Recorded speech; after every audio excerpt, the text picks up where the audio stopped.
Hey, welcome back to Rethink, and I'm here with one of my favorite people.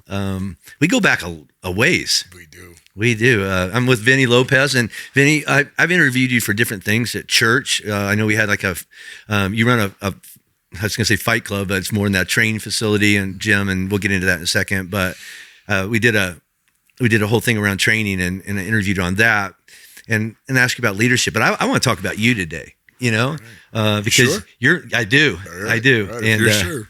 Yeah, we can edit out anything that, might get either one of us arrested or, statute of limitations. But, no, I'm trying to go back and remember how you and I first met. Was it a men's retreat? So, no. Okay. The very first time I had a fight, remember? Yes. And I brought you 2 tickets. Because I wanted you to come. Mm-hmm. I had been coming. This is gonna turn on me. Yeah, it's about to turn on you. Yeah. I've been coming, and you guys been speaking to my heart, and it was on me. It was on my heart to invite you in particular, and you chose to not come, and you gave the tickets to Scott. I gave them to Scott. That's exactly what happened. Mm-hmm. That's how we met. You're right. And then that painted the picture for our whole relationship from then on out. Oh, you love Scott, you hate me. No, that actually turned into a super tight friendship between you and Scott, though. Absolutely, right? it did. Which that's been going on. And Scott's been gone 4 years. I have no 4, idea. 5, 4, something like that. But you guys still, you just tell me you talk to him at least twice a week. Yeah. We talk all the time. That's good. Well, he's a good man. Yeah, he's one of the few people. You guys, you speak about like, show me who you're with, and I'll show you who you are. Yeah, right? So yeah. I'm careful about who's at my table. Right. Yeah. I ask anybody. I said, "Hey, give me a message from Scott Nickel that you remember," and it's that one where you guys are up there. Who's at your table? Yeah. I mean, it stuck with me. It's so good. Yeah. But so that was probably 10, 12 years ago. Yeah. Yeah. 12. Yeah, something like that. 12, 13 years ago, something like that. Yeah. So I know bits and pieces. Different people know different pieces of your life, and your life is about to change in a huge way, which we'll get to. Yeah. But the other day, your dad, Vinnie Sr., reached out to me about some stuff that was on his heart, and then we had a great conversation. And I was telling you about that conversation. I'm like, your dad was giving me great advice, and that's not the life you were raised with, where the going to church and dad's hanging out with the pastor and giving him advice, and like talk about like where you come from, like because I mean I think that a couple of weeks ago I taught this is that God can forgive anybody and God can use anybody who's willing to say yes, and I think you would say that should be tattooed on us somewhere. Definitely, that's my life. Yeah. If he can use anybody, if he can use me, he can use anybody. Okay, and my father as well. Yeah, and you're both great men. So tell me about growing up. How was that? Where are you from? Denver all your life? Tell me about that. No, I was born and raised in California. That's the problem. Yeah, that's problem number one right there. Yeah, like when I was born, my dad, he was looking around. He's looking for identity. He was looking for life. He was looking for a way to provide. He was looking for a way to like call himself a man, so to speak. And so he found, narcotics, and he was in that life for a really long time, all my childhood, really. And so drugs kind of came in and destroyed my family. Like it set my mom on a race with cocaine. When I was 5 years old, she's still addicted to this day. Really? We still have to. I wait for the phone call every day that she's passed away. She's deep in it, deep in it, and I don't know if there's any way out for her. But yeah, so that's how it started. My dad got kind of sucked into the lifestyle. So that didn't really leave a whole lot of time for me and for my little brother. We were more just like kind of in the way, So we'd be bounced around from house to house, My dad's kind of busy doing his thing. My mom is addicted to drugs, so she can't really come and do anything either, So we're getting bounced from grandparent to aunts and uncles, and finally,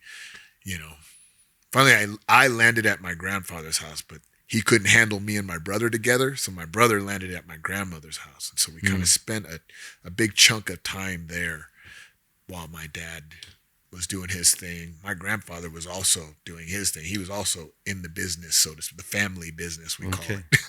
Yeah. And he ended up actually going to prison when he was mid-60s, you know. So this life, this drugs, not so much violence, because my dad wasn't a violent person. I was more the violent one. But it was like drugs, women, sex, basically the last service that you know what I mean? Mm-hmm. It's power. Yeah. I was raised inside of that. I was raised without a true home to be in for most of the time. My dad finally, like toward the end, by the time we moved here, he was starting to figure it out, because he was starting to go to church. He used to go to see Raul Reese. Oh yeah. Yeah, in California, and he told me stories about like how he was being convicted and things of this nature. But this life, this is just normal for you. Like, yeah, like this is your normal is my grandpa runs drugs. My dad sells drugs. My mom does drugs. All my uncles and aunts, they're all into drugs. I just thought this is my life. This is who we are. Yeah. You know, I'm thinking, okay, one day I'll be next in line, and you know, my grandpa, my dad, I'll be next, you know. Your brother, all that. Yeah. And that's what I thought it was. I didn't really know about any other way of life until I got here to Colorado. But your dad's flirting with Jesus, kind of, right? He's flirting around. How did he get, why would he go to church? Do you remember what kind of led him there or brought him there? I think it was a funeral. Okay. It was a funeral that he went to. And he told me they did an altar call at the funeral. And he said, when he tells the story really well. He said he stood up, and it was like something grabbed him by the back of his shirt and drug him up to that altar. Oh wow! And put him there. And he says it wasn't me. I literally was drug up there. So that's how it all started. That's where, if you ask him, he'll say that was like moment number one. So when he explained that to you the first time, what do you think he just lost? He was crazy. What? Oh yeah, I was like, Dad, quit it, man. I remember he explained this to me when we were here. We were going to Victory Outreach for a minute, and Victory Outreach is super like, you know, they touch you on the forehead, and you're supposed to start shaking and all this stuff. And I'm like, dude, if you start talking to me about you were possessed by the Holy Spirit and all this crap, I'm getting out of the car right now. I used to hate that when he'd do that to me, you know. I don't know. I'm still a little. I don't love that. Yeah, me. Yeah, I don't love it. I don't love it. So, so we were talking there, and so I was kind of like, I didn't believe him, but I believe him now, because he's pretty passionate about that moment. He remembers it very, very well. So that's where it started. And how'd y'all end up out here in Colorado? So one day, my dad is out doing deliveries, you know, and he said, you know, he said, there's a helicopter like following him, you know, and there's an FBI. And so he's driving around the corner to see, is this real? Are they really following me? So he's doing a bunch of weird turns, and sure enough, this car is following him around. And he takes his package, he drops it in this house, he comes out, gets back in the truck, following him. And he knew right then, this is over. I have to do something. He literally came home that night, packed us up in a van, and we drove here without even really realizing what the hell's going on. Yeah. Like, where are we going? So we came here kind of like to get out of the eye of.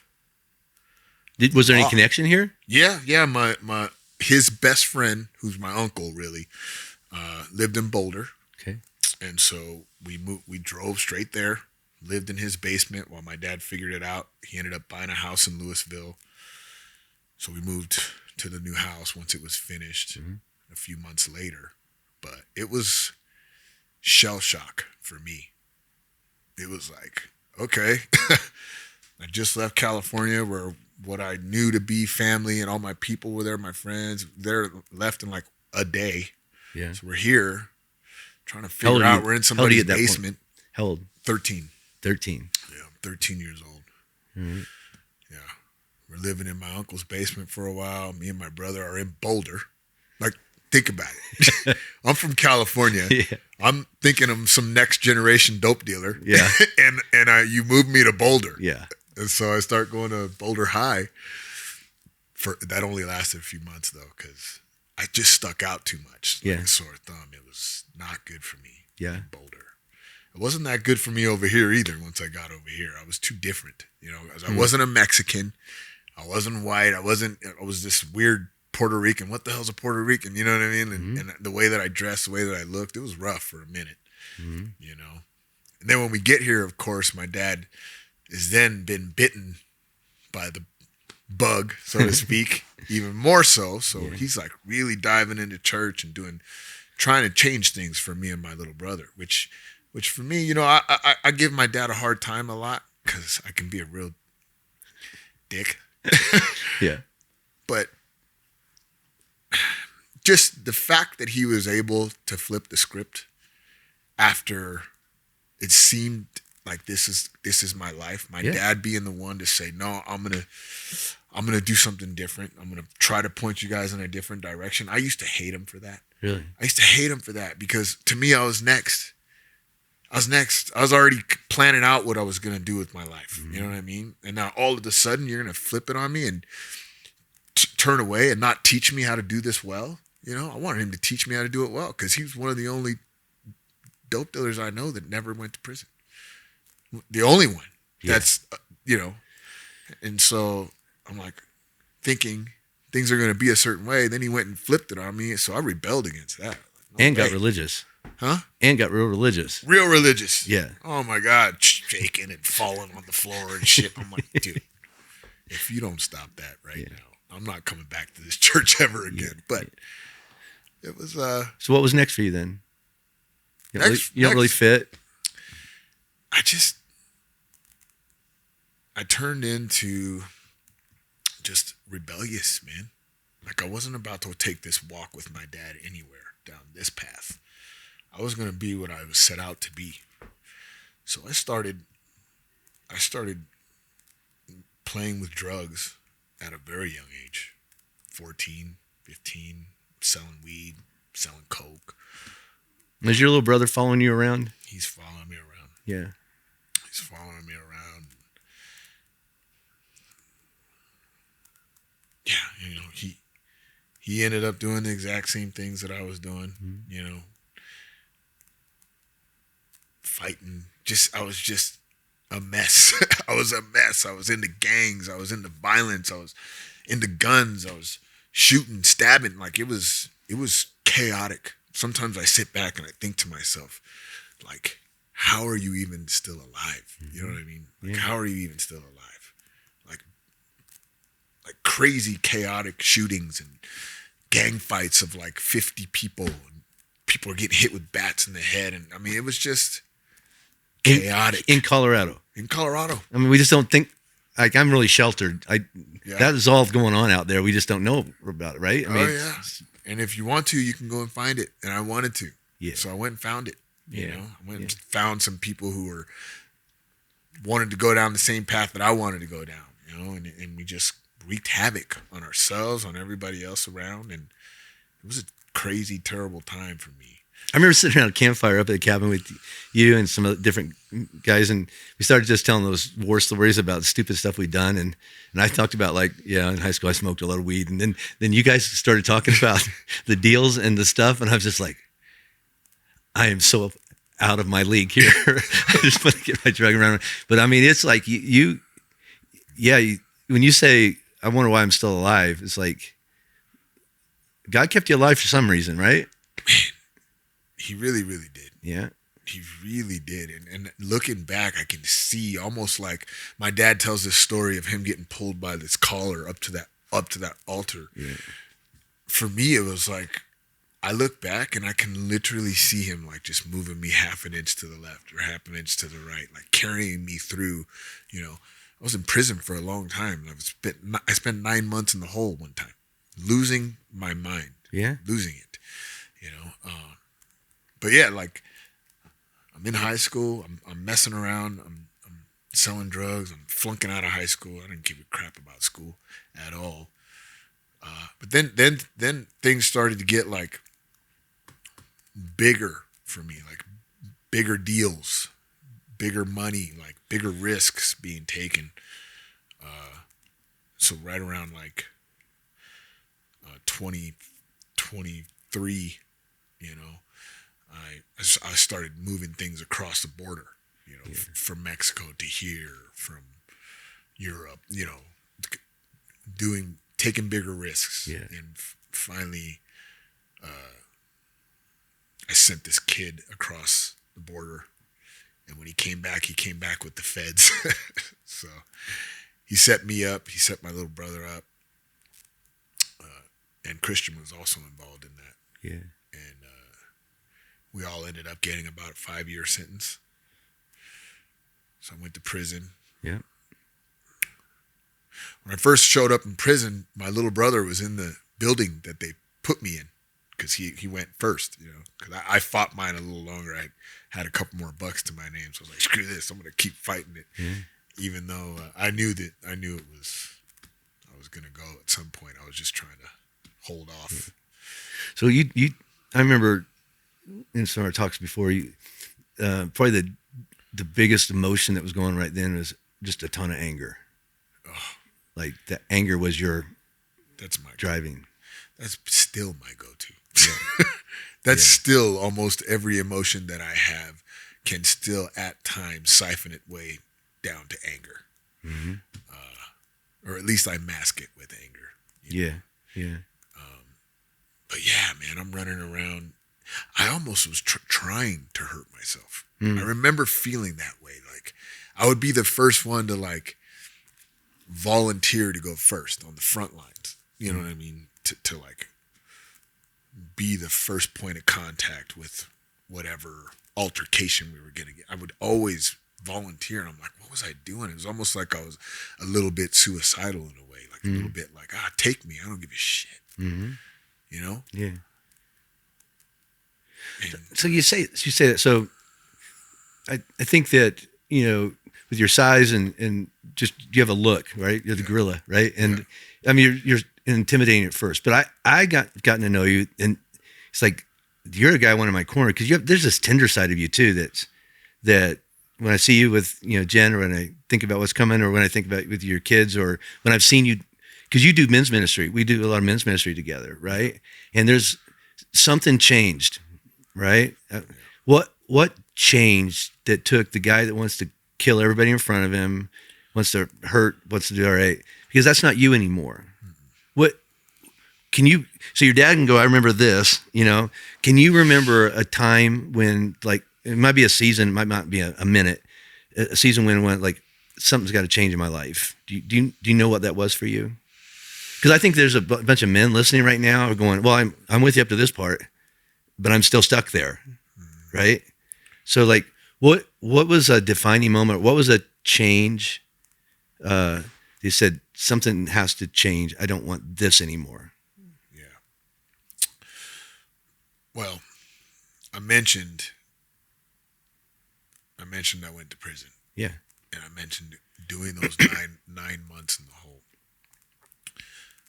That I always fall back to that as being like a big moment of change in my life, just because of the darkness I descended into like a place of darkness that I'd never experienced before. Just hallucinations and things of this nature, where I was trying to see myself they have these plastic mirrors in prison, right? It always distorts your face, where you can't really get a real reflection of what you look like. So I'd be like trying to look in there to see what I look like, and like I was losing it in there. I think once I got out of that place, finally got out of there, I had to go like on a hunger strike for them to get me out of this hole. It was crazy. It was crazy. The whole ordeal was crazy getting out of there. But once I got out of there and like got out to like see the light again, to walk more than 5 feet in one direction, I was like, I can't do that again. I can't be there again. I never want to go that far down ever again. Mm-hmm. And I still had a lot of time to do still at that moment. But it was in the second half of my prison sentence that I started to think about, like, I don't know, maybe the whole broke me. It like broke me being in there. It broke me. It snapped off this like layer of armor that I thought was impenetrable. I got penetrated. And when I got out of there, I remember feeling for the first time, like feeling soft, like feeling like, okay, I'm not a monster. I thought I was a monster before that. I thought I was a monster and nothing could touch me. Yeah. Like I'm going to live forever. I'll kill you. I'll kill you. I'll kill you. I don't give shit on none of you. Mm-hmm. But when I got out of that hole, I was broken, man. I was broken, and I felt like tenderness for the first time. Mm-hmm. Like I could be touched. Like I could feel sadness and fear. Fear really crept on to me, you know. And I remember having some real conversations with God in that hole. Mm-hmm. And they were more like, when I first got there, I was like, I'll do my own time. I don't need you to do my time for me. And I already knew God. Mm-hmm. I knew God already. Remember I told you my dad was taking me to that crazy church?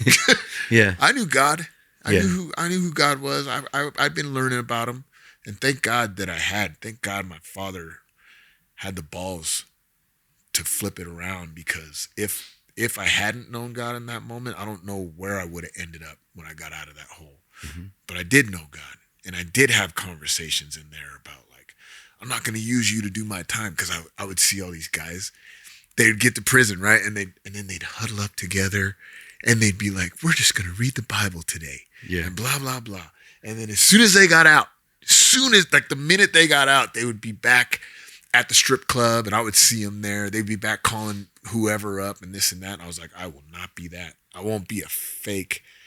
I won't be a fake and have you do my time for me here and then get out and flip it on you. But it was more like, no, I'm not going to do that. I'll talk to you when I get out. I'll talk to you when I leave here. I'll talk to you when I get out of here. And I remember feeling those types of conversations with God. But as soon as I got out of that hole, it was like, okay. I started to like look upwardly in a little bit more of a real way. It wasn't all the way there yet, though, because I was still very much like cautious of me doing it, simply because I was in a bad place. And I hate people that do that. Yeah. I don't like it. Yeah. It bothers me in a big way. Probably still to this day it bothers me. So I finally got out of prison, and the old version of me started to creep back in. Mm-hmm. Like they always do. And I knew that was going to happen. That's why I didn't choose to lean into God while I was in there. It's because I knew I was going to turn into the same animal that I always been, you know. That's all you know. Yeah, that's all I know. So I got out and I started dealing again. I started going right back to it. I'm like, what in the hell is going on here? I did this one big thing, this one big weed thing over the state lines, and I knew I didn't have it anymore. I was terrified. I was so scared. I remember like looking over my shoulder. I'm driving, I'm shaking. I'm like, oh my God, I can't do it anymore. I gotta be done. You know what I mean? And then that's when I was reintroduced to the gym floor again, like the training mats, my gloves, because I didn't have any options. I'm like, okay, you literally can't do anything. You can't sell drugs anymore. You're not very hireable. You have 3 felonies. You know what I mean? So I always loved training. I always loved working out. You know that I've been lifting weights for my whole life. So I'm in this gym, I'm lifting weights, and my buddies are up there. My buddies that I know from before I went in, they're training and sparring and training. And they're like, come up. I was like, all right. I went up there and I started training again. I fell back in love in a big, big way. Fell back in love. And I felt the same way when I got off. You know, these guys were the best in the world at the time, like these sparring partners, my training partners. And I would go in there and I would get my ass just handed to me, Jim. Really? Like badly beat down. but it felt so good. It felt the same way that it felt when I left the hole. That tenderness, the softness. It's almost like I had to get it beaten off me again. Like the hole broke me. It broke me. It took that layer off, right? But then it started to build back up, right? When I got out, I've got this thing again. I'm a monster again. I'm this. Until I hit that gym floor with real monsters, real trained monsters. Wow. That beat that breaks off of me. And I would leave just broken again. Like I'm broken again. I'm soft. I'm tender. I can feel. I can cry. You know what I'm saying? I can look at my daughter with like softness, and I was like, I need this. I need this in my life. So then the armor would build back up again, and then I go boom, boom, boom, boom, boom, leave, and I'm thank God. And then in those moments of like softness, of tenderness, when I get off the gym floor, I would be able to like look up, you know. And that was right when I started coming to see you and hear you and Scott speak. My dad was begging me to come. He's like, "Man, I find a good church this time. I swear this one's good." You know what I mean? Yeah. I'm like, "Oh, sure. Here we go. They're gonna go in there. They're gonna be dancing all in the aisles, and you know." But in those few moments of softness, and then they would last a little bit longer every time, right? Like, so first time I get off the gym floor, get beat up, I feel softness for like a day, and then maybe like 6 months later, it's lasting like 3 days into the week. You know, maybe 6 months later, it's like, okay, now I'm feeling this thing, like week-long thing where I'm walking lighter. And so my heart felt more open to receive. You know, I was open to hear. I was open to feel. And so that's when I started to come and see you guys and try it out. Like I would use you guys as like, all right, let me find something wrong here. Let me listen to this and see what the heck these guys are talking about. But the way you guys put it, like you guys would be like, try it out for a week. Let me know how it goes. And that was exactly what I planned on doing anyways. Yeah. So I was like, so you guys would speak, you guys would give me like a tangible thing to lean into, try it out for a week. And then, and it would be like, oh, wow, that does feel good. That is working. Wait a minute. I do feel this. And then finally, I'm like, week after week, just kind of more just hearing the good advice at first. It wasn't about Jesus for me early on. Right. Just like, oh, this works. It's a great idea. Oh, this works. Practical. That's a great idea. I'm going to try that again. Yeah. You know what I mean? Yeah. And then all of a sudden, I'm like starting to like see and hear Jesus in different places. Like different moments in the car, like process things through a little bit of a different lens based off of what I'd heard you guys speak of the week before, you know, and start to lean into Jesus. And then I decided to like build my own real relationship with Jesus. 'Cause that was also one of the good pieces of advice you guys gave. You know what I mean? Yeah. And yeah, man, once I started to do that in a big way, and it wasn't like, dude, I did that and I was still like, right when that happened really is when things got even worse for me, if I'm being honest. You know what I mean? Like as far as like the pull. Yeah. The pull. Satan started to fight for his soldier. Yeah. You know? Yeah, it's true. He wanted his monster back. Yeah. And so he started to like tug at me and try to pull me in other directions. And he would be successful at times, you know. Right. He'd pull me in deep into the darkness. And inside of that is when I met Jennifer, my wife. Yep. We had met before, but we had really met in a little bit of a darker setting. Yeah. We were both being attacked. Neither one of us knew it. Like I just see her as just a girl. She just saw me as just a guy. You know, we're friends and all, but I didn't know that she knew Jesus too. Right. I didn't know that she was also being attacked in the same way that I was. I thought she was just a chick who liked it there. Yeah. She thought I was just a guy who liked it there until we started actually talking. Right. Started talking and like laying next to each other, scratching the surface of it, like because the talks would get deep, and then all of a sudden we find out, wait a minute, you want something better too? Yeah. you love Jesus too?